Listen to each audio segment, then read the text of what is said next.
Hey dudes, welcome to Splat from the Past, the only 80s themed horror and sci-fi show where things could get totally radical. Now, today, I have got an 80s icon amongst the icons, and I am so fucking excited. I cannot believe who I've got today. I've wanted him on since the very beginning. Mark Holton. Yes, Mark Holton played Francis in Pee-wee's Big Adventure, Chubby in Teen Wolf 1 and 2, Ozzy and Leprechaun, and so many others. And I'm having him on the show today to talk about all the cult classics he was in, such as those, and if he's still in the business or not. I know he moved to Oklahoma. I want to find out more about that. And he does the convention scene when COVID's not going on. And I want to find out about all that stuff. And I am just so excited. Hot August is here on Splat from the Past. So yeah, here is my interview with Mark Holton.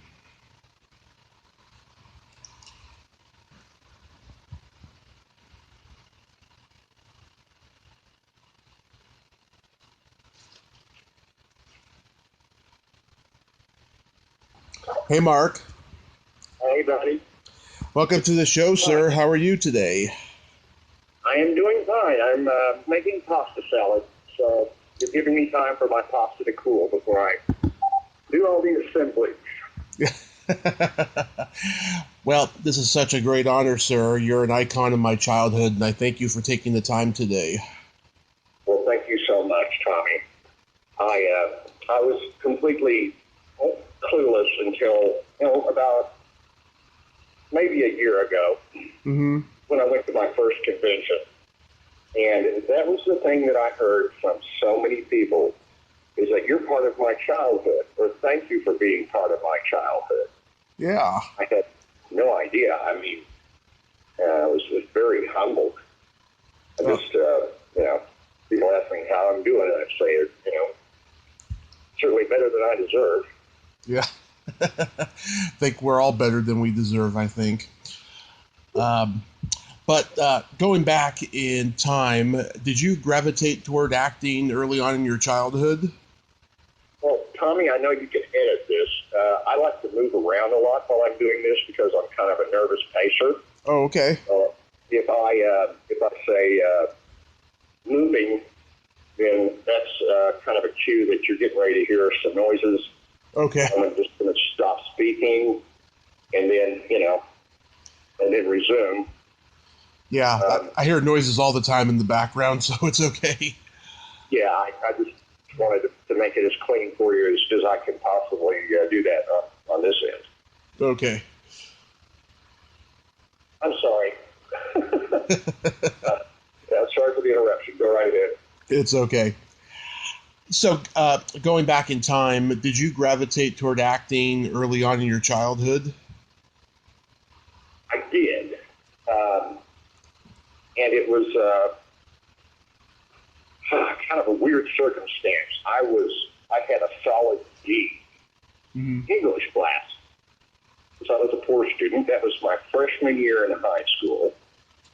And the school had an intramural standard oratory contest.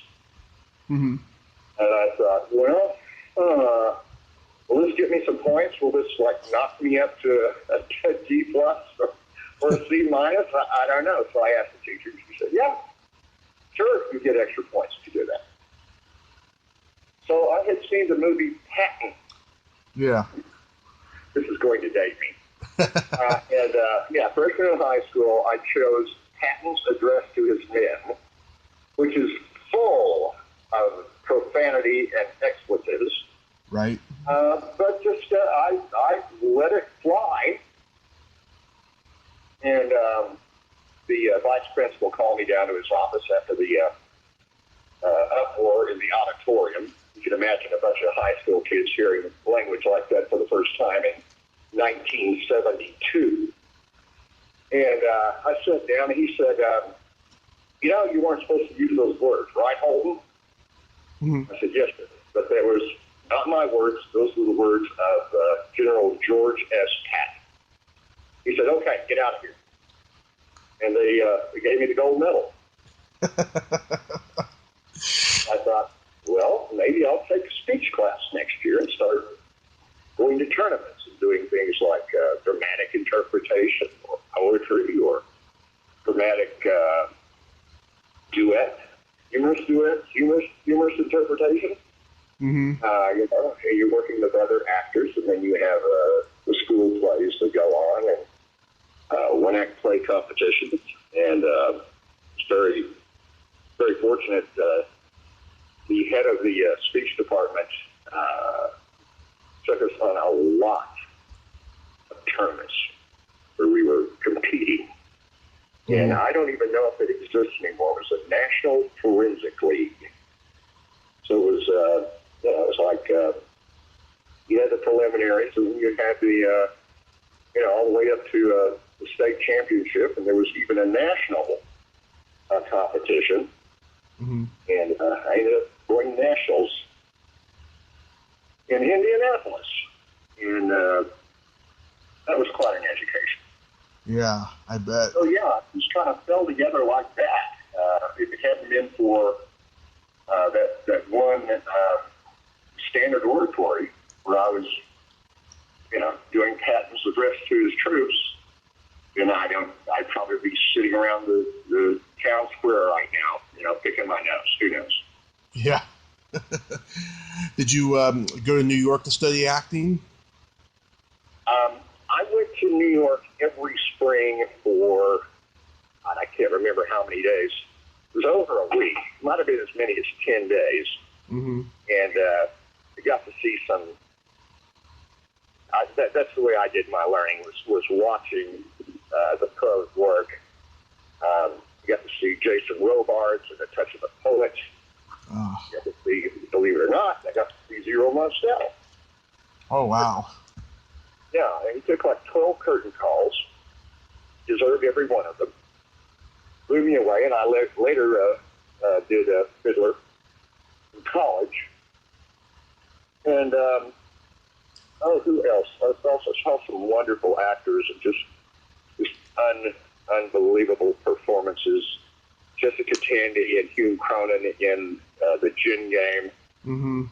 Possibly one of the best, or if not the best, performance I've ever seen in my life. It just blew me away. It was very inspiring, everything that I saw. Even, Mum and Chance, I think, was the first thing I saw when I got off the bus, and I went, wow, what a mind blower. Yeah. I love this. And it's, I went every year for 4 or 5 trips. But no, I knew I had to make a decision sooner or later. Mm-hmm. I was about through with school, or it was through with me, whichever you prefer. Yeah. And I thought, well, you know what? I'm going to have to do this. I've done outdoor drama. I've done, non-union dinner theater. And there's, I've either got to do this or quit. Mm-hmm. And I just could not see myself teaching, junior high students and taking the teacher's degree and going that route. So I remember sitting up late watching one of the late night shows, mm-hmm. and there was an actor on there, and he said, well, why did you choose to go to Los Angeles instead of New York? What was it? Because you had a theater background. And he said, well, I came from a small town, and it just made sense to me that psychologically it would be a lot easier to rub bumpers than elbows.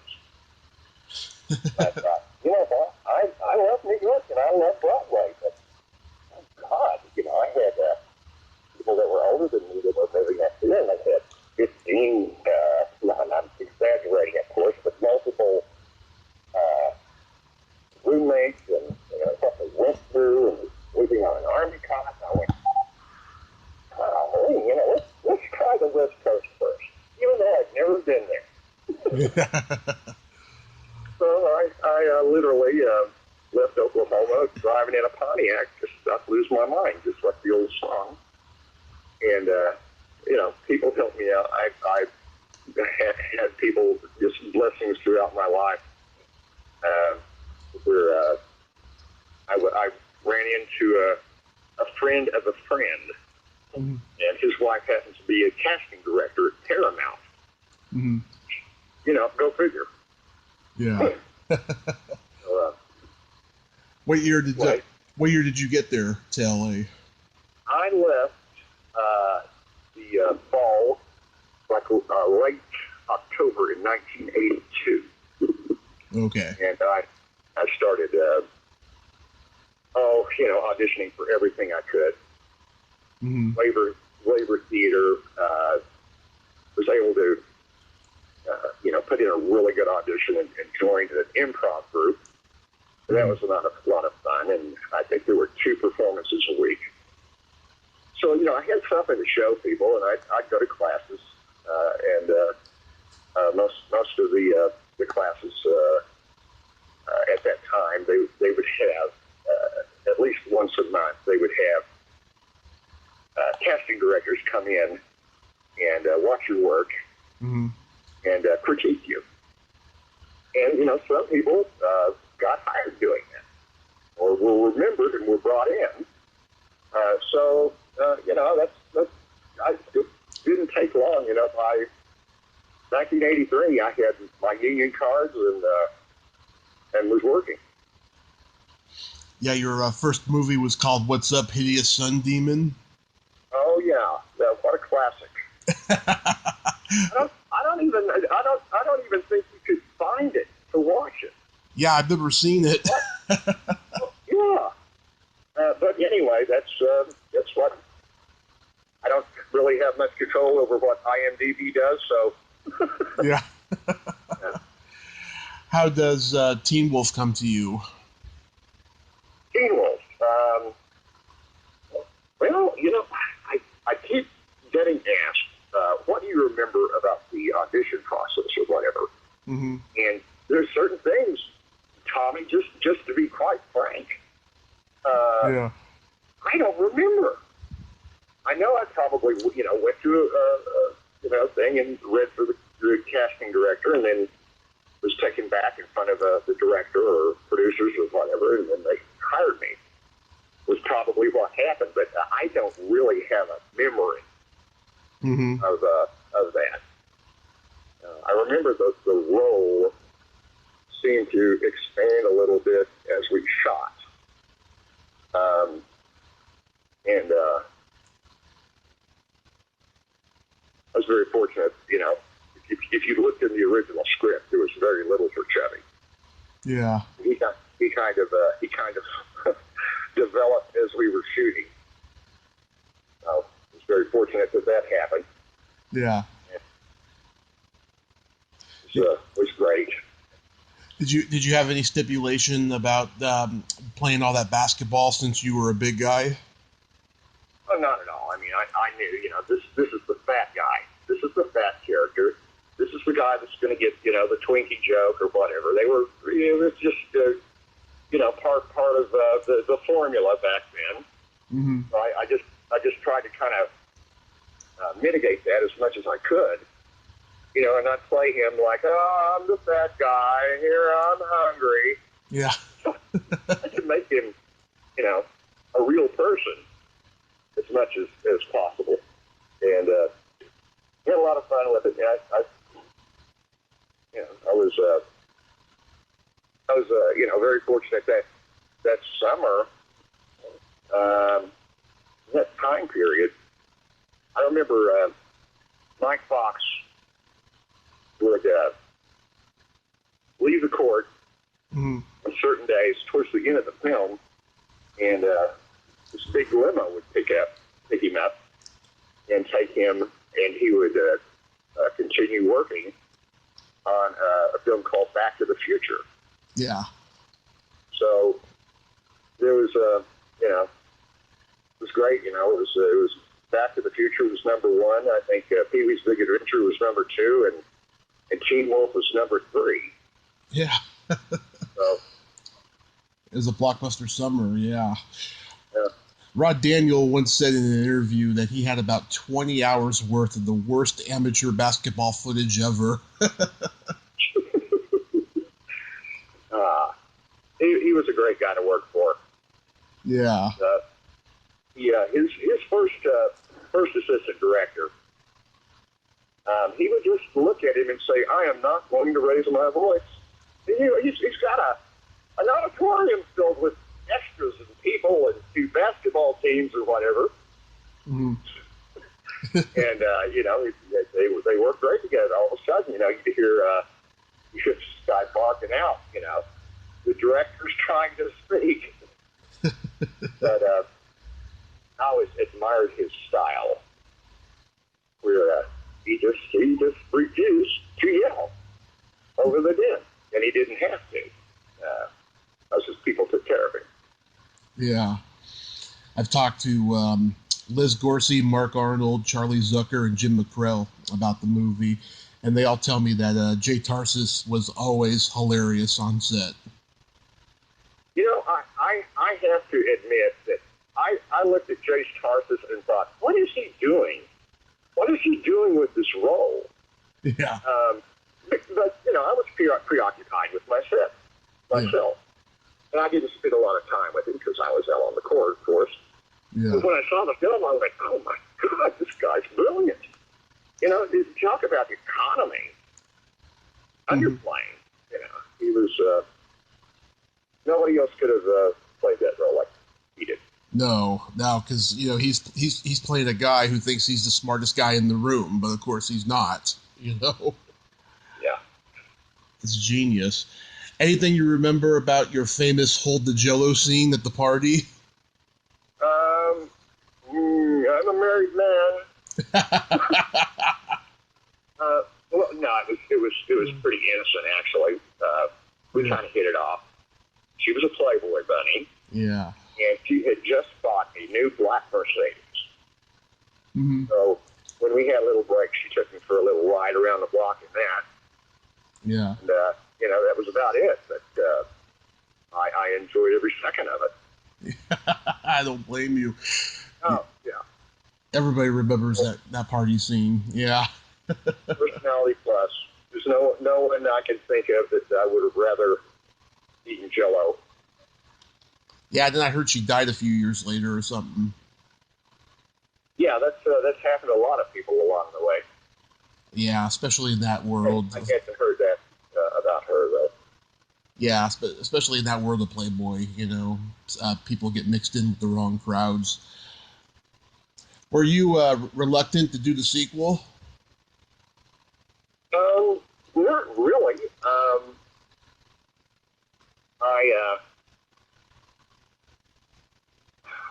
I was kind of, disappointed that I was the only one that got drug along. Yeah. It's happened before, and I thought, well, why should I turn this down?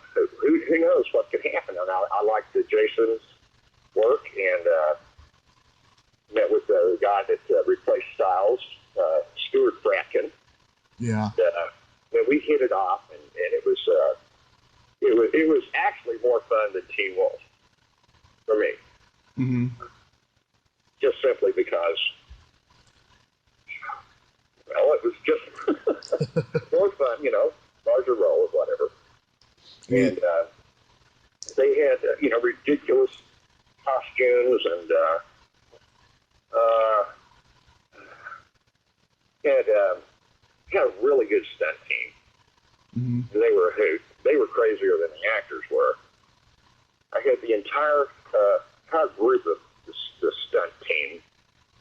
I was in a second-story hotel, Mm-hmm. and the first story was kind of sunken a little bit. And these guys ran across the parking lot when they saw me standing out there. Yeah. And were leaping, catching the railing, and pulling themselves up. And within about a minute, I had the entire team in my hotel room. They were just crazy pirates. So much fun. That's awesome. Yeah, can you play the tuba for real? No, I can't. I used to play the cornet, but no, I can't play the tuba for real. Oh, okay. I could learn, but I'm not going to. Yeah. Yeah, why bother? Exactly. How was John Astin on that movie? John Astin was moving, Mm-hmm. and John Astin was great. He was fun. He was fun to talk to. Mm-hmm. You learn a lot about acting, but I learned a lot about a lot of other things. And he was going through kind of a spiritual journey at the time, and so of course I was all but happy to listen to that. Yeah. Of course, years later, I remember this his son visiting the set, and this kid coming around or whatever. Hi, how you doing? Whatever. And then a couple of years later, a few years later, there's the Lord of the Rings. Yeah.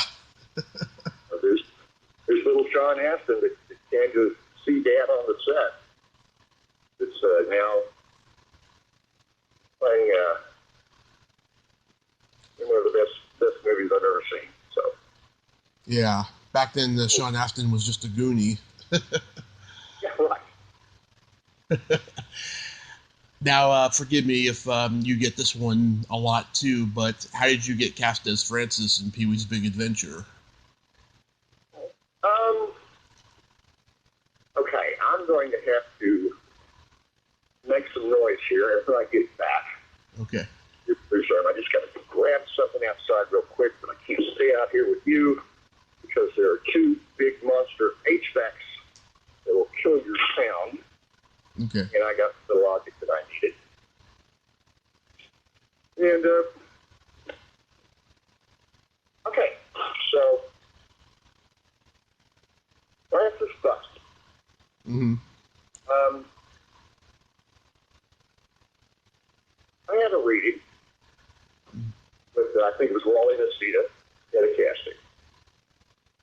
And then, I got a call from her, and she said, he's got a call back for the director and the producers. I thought, okay. So, moving again. Sorry. Yeah.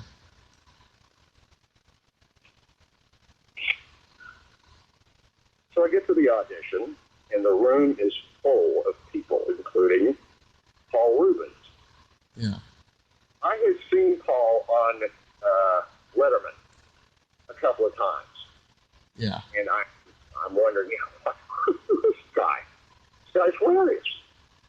And then The Tonight Show, and he came on as Pee-wee to tell a joke. The guy was brilliant. So I had to read with him, which kind of made me nervous. Mm-hmm. And pretty big room. Bill Hartman was in there. Of course, the director, the producers. Yeah. And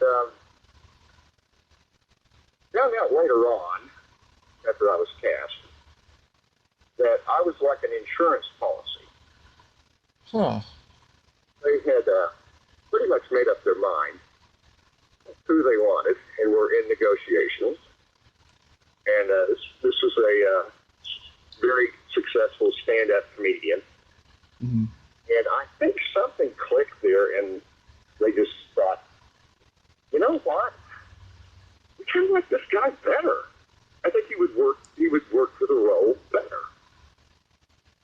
So the story I heard, and who knows if it's true, Mm-hmm. was they made a deal with my agent, and when the other actor's agent called back with a counter offer, they said, sorry, you missed your chance. Yeah. Yeah. So, anyway, that's the story I got. I don't know if it's true or not, but. Yeah, I remember Paul Rubens saying on the DVD commentary track that he thought that you had such a spark and that you would make the perfect Francis. Well, I had a Paul. there was actually someone in my childhood that I knew that was kind of like him. Mm-hmm. So I loosely based the character on somebody that I had known. And my God, I mean, it was a lot of people think that I was on the set for a very long period of time. Mm-hmm. I only physically worked 1 week and 1 day on that picture. Wow, only a week and then in 1 day? Yeah. Wow. They would whisk me off to one location. We'd go back to the studio and do one of the dream sequences or whatever. Maybe I worked too fast. I don't know. Yeah. I remember there was a dream sequence that was cut where you're in a bear costume and Pee-wee's tightrope walking. Yes. Yeah. And they didn't tighten up the handlebars, and the bear suit was a real friggin' bear, and weighed. Oh God, it was I weigh enough without adding that extra weight, and when I rolled out on the track, it was a rail. The first time, I'm looking down out of these eye holes, and I see the pavement down there, about 12 feet down, just, solid concrete. And I have a platform to my right, and the handlebars just all of a sudden gave way and went straight down, scared the hell out of me. I probably yelled, muffled in the bear head. And I don't know where these people came, because I was leaning, I was getting ready to go down and, hit the pavement hard. And just these miraculous hands came out of nowhere and started pulling me back with her. And it got me off the bike and took my bear head off for a minute, gave me a drink of water, tightened up the handlebars, and then we finished it out. Yeah, it's not as terrifying as the devil dream is. I always thought that was scary.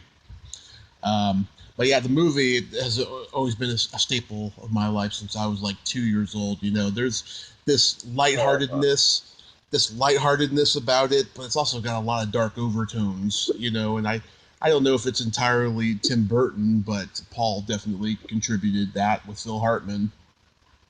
Oh yeah. It was perfectly cast.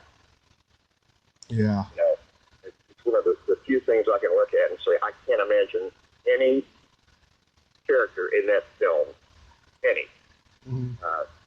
that could have been played by anyone else any better. Yeah. Well, except for me. Who knows? Yeah. That famous stand-up comedian, was he a big guy also? Well, I really don't want to talk about him. Okay. He hasn't had to live under a bridge and miss any meals. Let's just put it that way. Okay. Okay. Is it true that Tim Burton was considering you to play Otho in Beetlejuice? That's what he told me. And then all of a sudden he switched studios and broke contact, and that was that. I mean, that was back in the days of you have a cheap phone machine. Yeah. You play leapfrog with people and finally catch up to them, but I don't know. I guess the guy that Glenn. Mm-hmm. I think Glenn was a better choice for that role, actually. However, that panned out. Yeah. And I knew Glenn. He was from the South. He was my understudy at a play I did at the Odyssey Theater, and he would show up with that moonshine. I think he was from Georgia, I can't remember, but just a hoot and a half. Yeah. And at one point, he had bailed off a second-story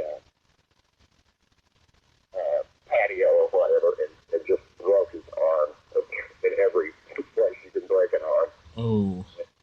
I showed up and said, I don't think I'll be able to understudy Charles anymore. Well, I guess not, God,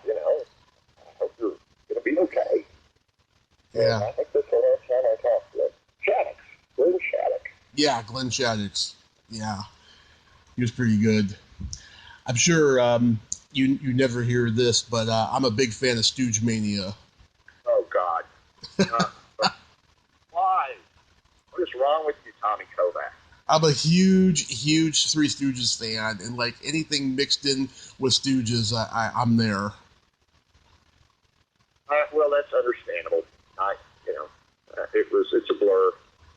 It was a very, very, probably one of the worst, situations I've been in, just as far as,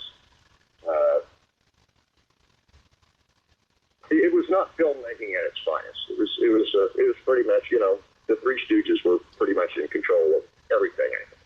Right. Yeah, I mean they put the public domain shorts in there, but that was kind of genius though that they put them, they mixed them up with the actual scenes of the movie and stuff. I don't think another movie has really ever done that.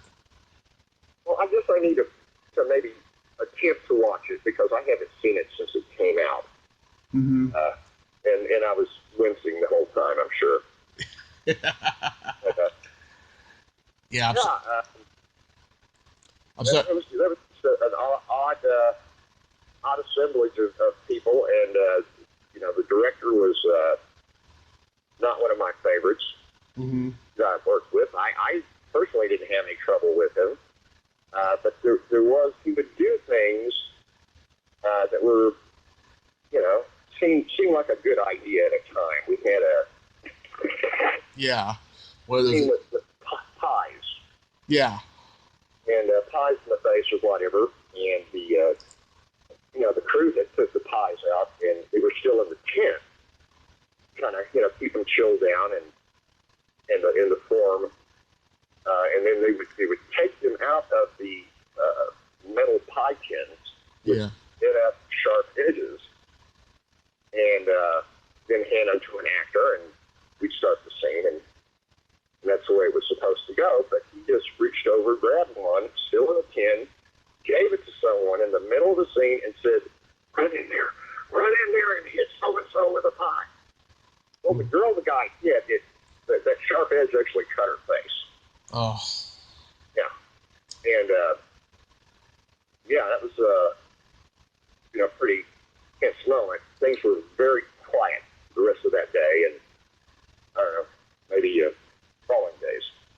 Yeah. That should have happened.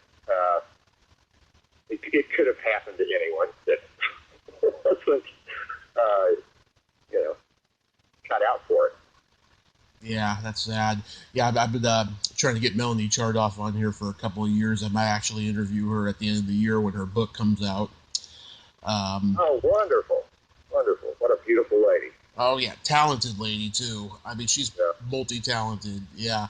And then, what's his name, who played Mo, Patrick DeSantis, he initially passed on me, but he said that he might once his depression goes away from the COVID situation, the quarantine and stuff. Tell him I said, do Tommy's damn program. Yeah. I'll tell him, yeah. I don't know, it's not COVID PTSD. Bullshit. It's just a convenient excuse. Yeah. I would probably feel better after talking with you. Who knows? Most of the people I talk to usually are. How did you get to be in the Ramones video for Something to Believe In? Was I dressed like a cop? I think so, yeah. Okay, I was playing a jailer or a guard in Martin Mull's White America. And they just kind of showed up, and so they came up. So the Ramones were going to be shooting around here, whatever. So they start shooting you. Would that be okay? I said, well, yeah, I guess. I mean, if it's okay with everybody else that's actually paying for this production, why not? Mm-hmm. So it's a blur. I don't really remember much about how they got that footage or whatever. I had other things on my mind. But that was a lot of fun. You couldn't do that idle now, probably. Probably.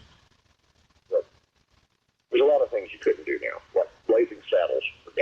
Yeah, I've been hearing about that one a lot. Yeah. Well, that's become the poster child of the, this is the death of comedy. You know why? Right. Well, I mean, you know why. Well, yeah, I mean, of course, it's racist, it's sexist, all that stuff. Oh, yeah. Yeah. You made a transition into drama with Undercover. Yes. John Stockwell. That was a very uncomfortable shoot. I was told that I was going to New Orleans. Mm-hmm. Going to New Orleans, and you're going to be staying in New Orleans and shooting around New Orleans, out from New Orleans, or whatever. Also, I did all this research. Hey, you've been to New Orleans, Tommy? No, I heard it's really beautiful there. Yeah, and so I truck passing. Mm-hmm. So I had a pretty long list of, places I wanted to see and go to or whatever. I get there, get off the plane, and I'm driven out of New Orleans to this crap hole called Slidell, Mississippi, Mm-hmm. to a hotel, a motel, that later appeared on, like, America's Most Wanted, like 2 or 3 times. And the closest I got to, like, Cajun, blackened fish or whatever, was the big dish at the time, was, some crappy meal at a Holiday Inn buffet. Mm-hmm. But, and we were in the middle of, I guess, a swampy game refuge. And I had a pretty good shirt on, and I had, I think, a vest, a shooting vest over that. And they had the most vicious horseflies I've ever seen in my life. Wow. They would bite you through layers of clothing. It would feel like a wasp sting. Mm-hmm. I hated the shoot. But it was, like, I guess the neatest thing about the whole thing was, it was Jennifer Jason Leigh, right? Yeah. Yeah. She had a boyfriend that visited the set that I hit it off with. Mm-hmm. I knew his father, actually, from auditions or whatever, is Bruno Kirby. Oh, yeah. Who, oh my God, here's Bruno Kirby, and he's funny, and he's telling me stories, and we hit it off, and that was the best thing about the whole shoot, was just getting to hang out with Bruno Kirby and laugh. Mm-hmm. I was a little bit starstruck or whatever. His role is the young Clemenza in Godfather Part 2. Oh my God. Oh yeah. And then he had done some really funny stuff too. Yeah. To this day, do people still quote to you, "Hey, look, it's Enrico Palazzo"? Yes, and I was completely in the dark about that until, I don't know, maybe a little over a year ago. Mm-hmm. A writer who has become a good friend, he decided for the 30th anniversary of that film to do a story, a write-up on, I think he calls them oral histories. Yes. Brian Abrams, wonderful artist. Oh, yeah. Wonderful writer. Make sure I get this right here. I'm drawing a blank. Cut this part out, please. Anyway, that's the direction he took to do a story, and he contacts me and is asking me all these stories, and I'm going, I'm sorry, but I don't know what to tell you. I don't remember. I mean, it's basically I had a one-day contract. I showed up, was there part of the day, did my line, and left. And that's pretty much what it was. Mm-hmm. And the movie came out. I don't think I went to the premiere. I probably wasn't even invited to a screening. I don't remember. But I'm walking down Hollywood Boulevard, and this big, like a black crew cab pickup pulls up. This guy rolls the window down, points at me, and screams, "Look, it's Enrico Palazzo!" What shit, I waved at him or whatever, and I thought, well, the movie must be out. God, last thing in the world that I expected. I was, I didn't know that there were T-shirts and sweatshirts, and that this was just had become, it was so popular. It still just kind of blows me away. But I think the line, the timing of where it came in that whole sequence was what made it. And I had a couple of guys at one of the conventions, tell me that the reason to them they thought it was so funny because they had just seen Teen Wolf and Pee-wee's Big Adventure, remembered those films and recognized me from those films, and they thought, "What's he doing in it here?" Yeah. Which I don't thoroughly understand, but it worked for them. Yeah. Yeah. Well, first time I saw it, I was like, "Hey, look, it's Francis Buxton." Okay, well, see, I was completely clueless to all that. So anyone would put two and two together. Of course, back then we didn't have social media or whatever. Yeah. And, what you didn't know, you didn't know, and maybe, sometimes for over 30 years. Yeah. In my case, anyway. Yeah. I remember when you were Johnny Casanova on Superboy. Oh, my God. You're digging deep here. Yeah. Before I forget, the name of the publication is The Lowbrow Reader. The Lowbrow Reader. Talented writers. Very funny stuff. In fact, I can't think of, I think maybe I did one other publication besides that, and that's it. Mm-hmm. So, yeah, check out Lowbrow Reader. Lowbrow Reader. Okay. Yeah, Brian Abrams' work. He did one, a story based on his childhood, actually. Huh. And with growing up and somehow getting in contact with Mel Brooks. Mm-hmm. And he's just a craftsman. Guy's a wordsmith. But there are other very good writers, contributors, and there's also a lot of good illustrators. Did you ever meet Mel Brooks? I never met Mel Brooks. No. No. How was working with Penny Marshall on A League of Their Own? It was a lot of fun. That was a very gratifying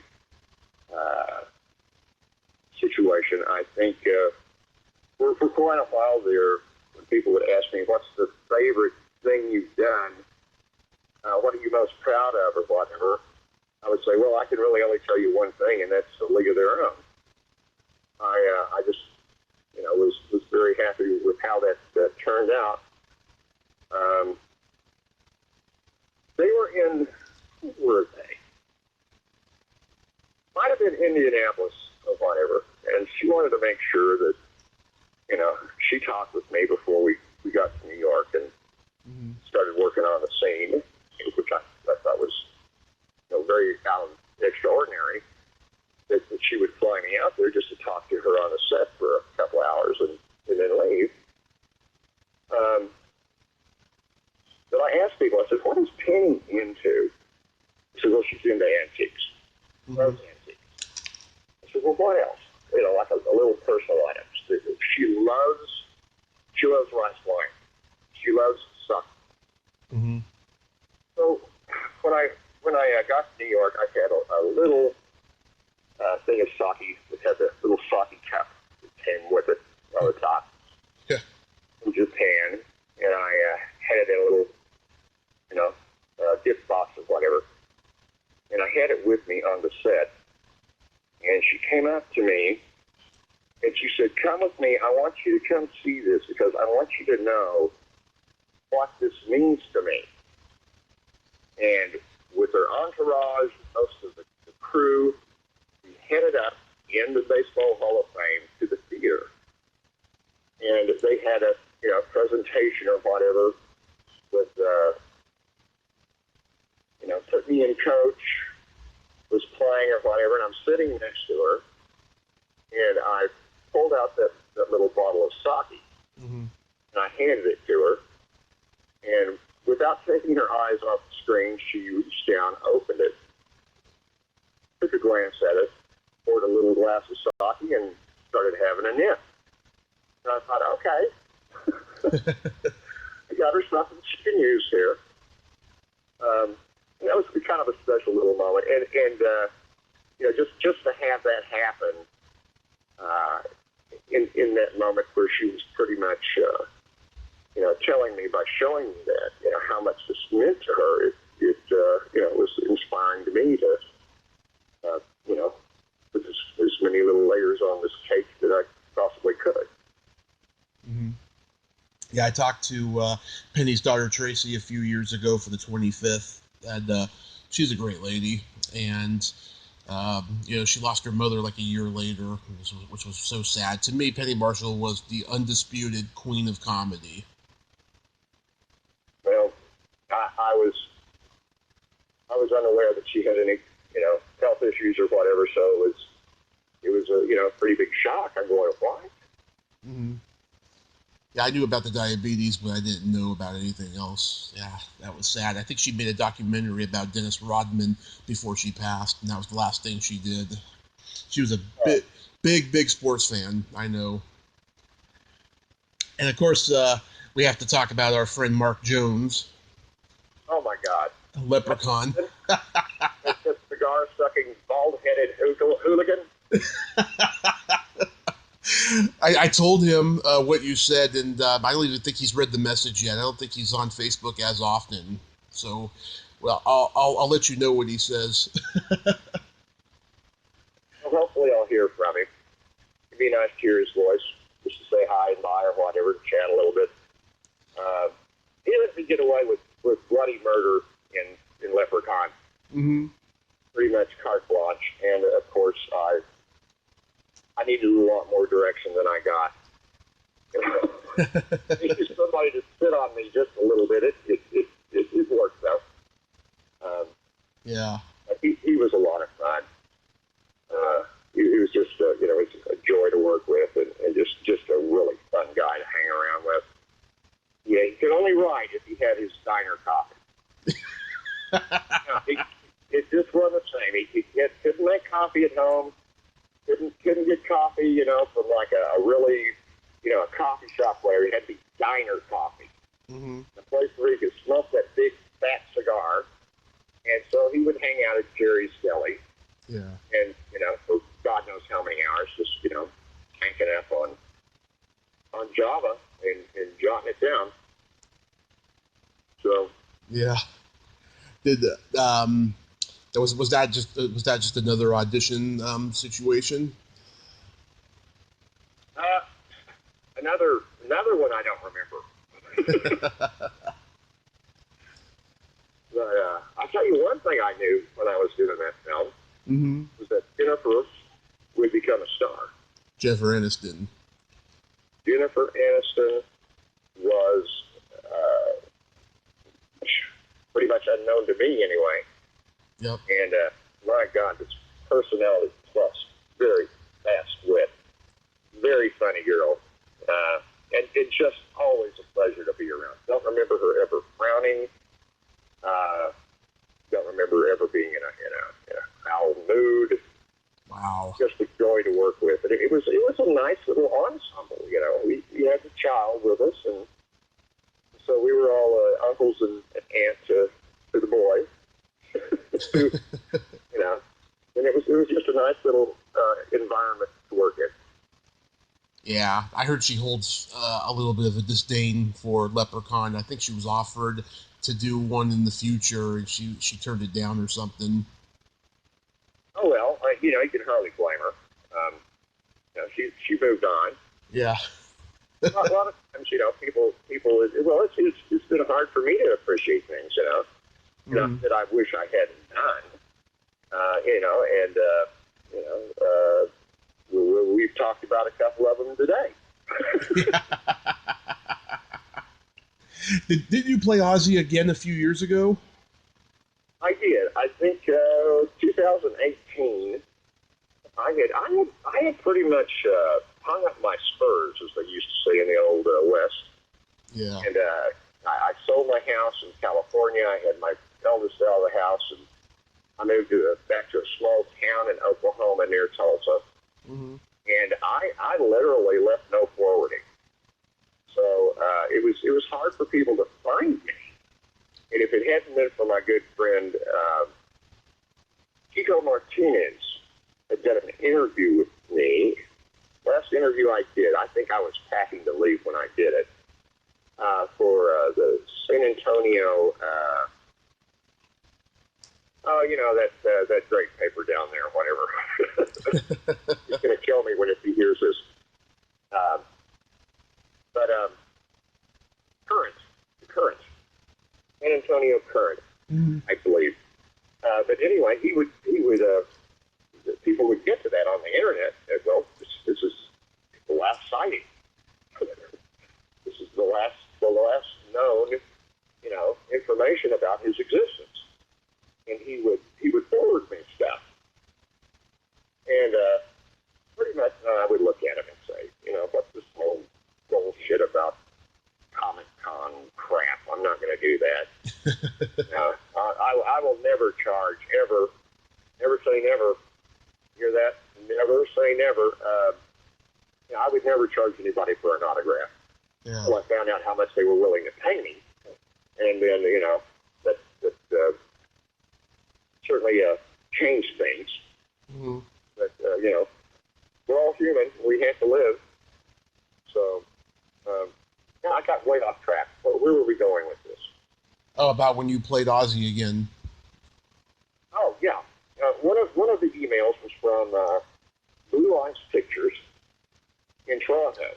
Mm-hmm. And they also owned Out of Africa in Cape Town. Mm-hmm.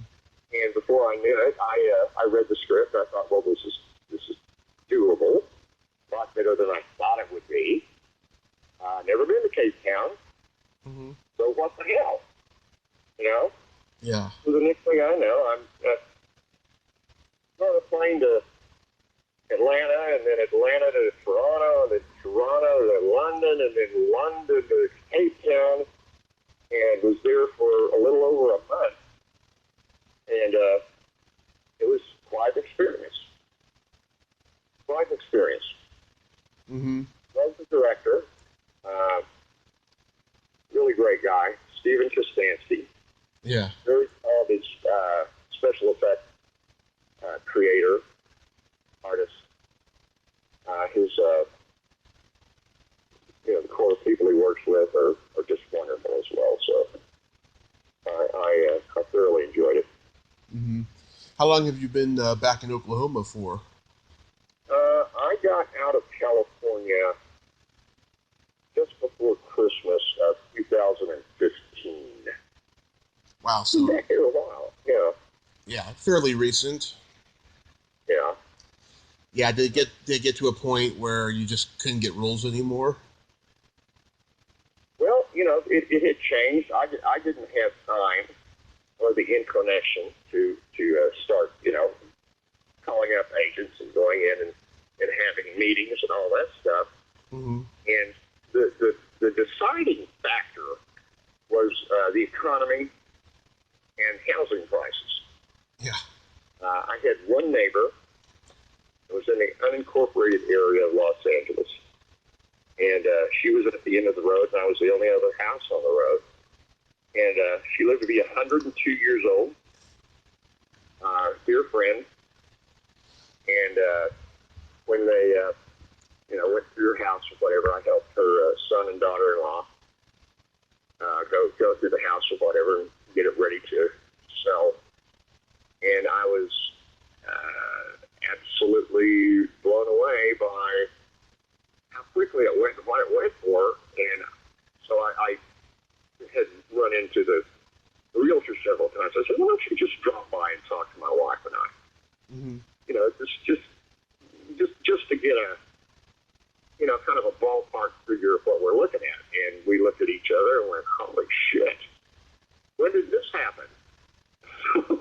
Okay, so let's get this baby on the block. So that was the deciding factor right there. It was a good time to get out. I didn't know what the future was. California was absolutely a different state than I had moved 2 years before. It changed dramatically. And the industry had changed dramatically. Yeah. Right? And I have a mailman coming up here, so I got to stop and get my mail real quick here, Tommy. Okay. How you doing, buddy? How you doing? I'm doing well. You too, sir. Thank you. Yeah, I mean, it's changed dramatically over the last decade. I can't believe how much California has changed. Yeah, well, I mean, just the the last few things I did. One was for Tim and Eric. Oh yeah. There are no cameras anymore.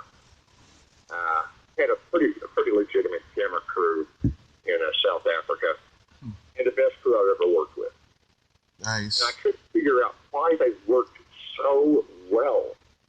And I mean, it didn't matter if you were the director of photography, somebody dropped something, you'd stop and pick it up for them. Unheard of. You know what it was? What? No unions.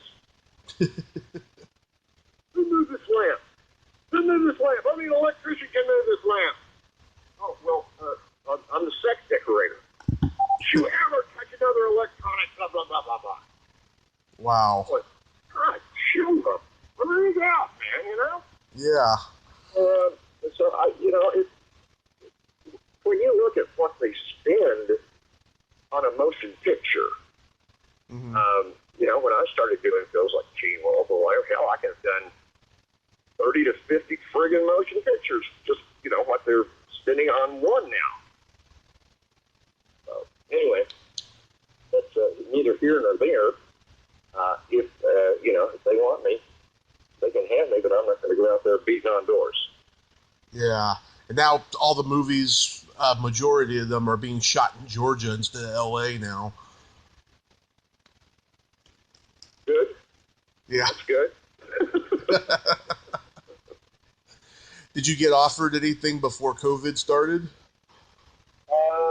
I had a couple of conventions lined up. One was in Gettysburg, Mm-hmm. and then for the rest of everything that had been scheduled, everything is gone. The last thing that I attended, Paul Rubens was doing the 35th anniversary of Pee-wee's Big Adventure in some of the nicest old historic theaters across the United States, coast to coast. And I said, well, where's the closest you're going to be to me? And he said, Dallas. I said, can you fix me up? And he goes, don't worry about it. So March 8th, I went to this thing, unannounced, of course, in my little seat, watched this presentation, and I saw stuff that I had never seen before.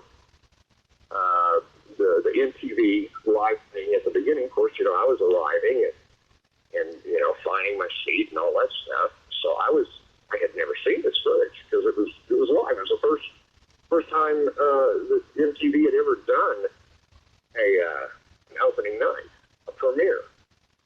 So there's all this footage of what happened outside that I just walked past briefly that I had never seen before. And I'm like, my God, this is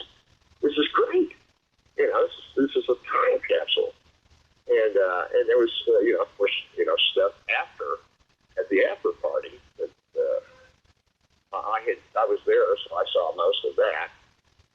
But that was, I don't know if that was the last one that he was able to do before he got to the East Coast or not, but it was within just a days, I want to say, where the whole thing was postponed and then postponed. I don't know, what the status is now, but it's horrible because Paul would come out on stage after the movie, talk with the audience, and tell stories that I had no idea, stuff I had never heard from him before. It was just riveting, and of course he's hilarious. Pulled out the balloon, did the balloon thing, squeezing the neck or whatever. Yeah. And you talk about dissolving an entire packed house into laughter with a balloon. Yeah. And a blank face. He's the guy's the comedic genius, as far as I'm concerned. Oh yeah, I met him last year at a convention in LA, and I waited like 2.5 hours, going on 3 in line because the line was so damn long.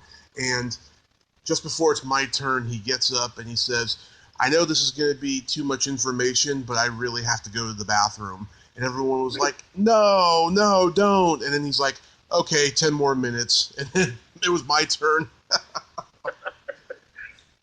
I've run into people that said, the second time I stood in line for 3 hours or whatever. Yeah. So, and I hope that when we get over this thing that we can appear at the same the same venue, as they say. That would be great. Stay in touch with him by text and by phone. Yeah. By off. And he was really nice. He really took care of us. My wife had not, was really not aware until that night in Dallas. Mm-hmm. And if you've never seen Pee-wee's Big Adventure with a Texas audience, you haven't lived yet. Yeah. It was wonderful. And but afterwards, people coming up to me with gray hair, going, "Thank you for being a part of my childhood, like you did when we started this interview." Mm-hmm. I was just, blown away. And for her to see that, and people just asking for a hug. And they didn't know I was going to be there, They came to see Paul or whatever, but when he introduced me, all of a sudden, I find myself, I stood up and then found myself standing in a standing ovation. Oh my God. What love, Yeah. I'm very glad that I got to see that happened before the hammer came down. Yeah. Because, as I mentioned to you in email, Diane Salinger, who plays Simone, is a friend of me and my mother's. We had lunch with her last year when we were in LA, and oh my God, there were so many nights where her and my mom are having girly talk, like late at night, and I'm just thinking to myself, how the hell did I get here? My mom is having girly talk with Simone from Pee-wee's Big Adventure, and she told me, Diane told me, she was really looking forward to going out on this tour with Paul. I think she was going to do the California stops mostly. She did one before COVID hit. That was solo, just her. But I know she's probably upset now that she can't do it and stuff. She told me that she's been hurting financially, and she was hoping this was going to supplement her income. Yeah. Well, it's we've got a whole nation of people that have been affected like Diane, and hopefully we're coming to the end of this cycle, whatever it is. Yeah. I was gonna ask you. That's the date when we did this, huh? It was what? I said that should certainly date when this was recorded. Yeah, the movie came out August 9th, 1985. There'll be 35 years next Sunday. Yeah, I hope Paul's able to go ahead and do the rest of the country. I hope so. Might be tempted to even go to another one. I don't know. I hope so too. Quite a wonderful weekend. Yeah. One last thing I wanted to ask you before we part ways. I wanted to ask you. Yeah, I saw back in like 2003 or 4 the movie where you played John Wayne Gacy. Yes, sir. Yeah, I was just shocked and impressed on how good you played him. Did you do a lot of research on him? Didn't have time. No time to research or whatever, and we talked with amongst the principal cast or whatever, and there's maybe one person that could do a correct accent in part of America, and so we just decided to abandon that and just go with the generic American or whatever. Right. Which I wish that we had the luxury of time. There was a lot of stuff that I think I could have taken advantage of, but it wasn't meant to be. But we got it made or whatever. It was a very difficult shoot. Yeah. I did not. It was the only time in my stage or film, the only time that I have almost quit as a director. I've told the story before or whatever, but let's just say we did not see eye to eye, and it was just very difficult to keep from walking, especially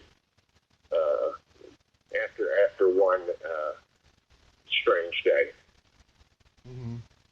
Well, you're a consummate professional, because I think even when you're on a really bad set, you do your best work. Well, but my attitude has always been, if find yourself in a turkey, make sure you're one of the better things in it. Well, you've certainly accomplished that, I have to tell you. I mean, it's not easy. It's not easy, especially playing a heinous serial killer like that. It's got to be psychologically, difficult. Yeah. Well, the biggest thing that if I could go back and redo things, John Wayne Gacy's final words before they killed him, executed him. They had a jail cell. All they had to do was put a gurney in it, Yeah. and shoot through the bars. The last thing he said before they killed him was, "Kiss my ass." It should have been the end of the movie, but I wasn't directing it, so I don't know. Yeah. That's unfortunate. Well, Mark, I thank you so much for coming on today. I hope, after this COVID's over, we can meet at a convention someday. That would be wonderful. It would be awesome, yes. And I'll let you... Mo Howard, you send Mo Howard an email and tell him I said, get off his ass and do your show. Okay. I will. All right, buddy. And I'll let you know what Mark says, too. Hopefully you'll hear from him. That would be nice. I appreciate you doing that. My pleasure. You have a great day, and stay safe, because we need you. Yes, sir. I will. I have a mask in both my vehicles, so I never go anywhere to use them, so whatever. Great. Okay. Okay. Take care, Tom. You too, sir. Bye-bye. Well, there you have it. Mark Holton. Ain't he a cool dude? Nice guy. Great stories. Sorry about those unfortunate experiences you had in some cases, Mark, but like I said, you're the consummate professional. If you like this video, everyone, please subscribe to my YouTube channel, add me as a friend on Facebook, join my Tommy Kovac comedian page on Facebook, follow me on Twitter and Instagram, and all that fun stuff. Well, that's all the time we have this week on Splat from the Past. Until next time, this is Tommy Throwback Kovac saying there's no shame in living in the past because the present sucks. Later, dudes.